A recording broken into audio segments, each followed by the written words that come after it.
आरोप करण्यात आले। आताही दळवीच्या बाबतीमध्ये असेच पद्धतीचे आरोप केले जात आहे।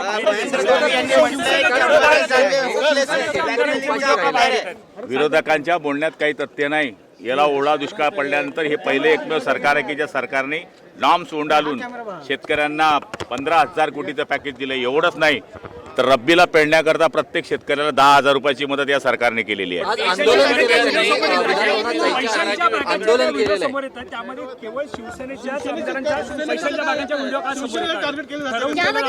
शिवसेना टार्गेट केली जाते असं म्हणणं चुकीचं आहे।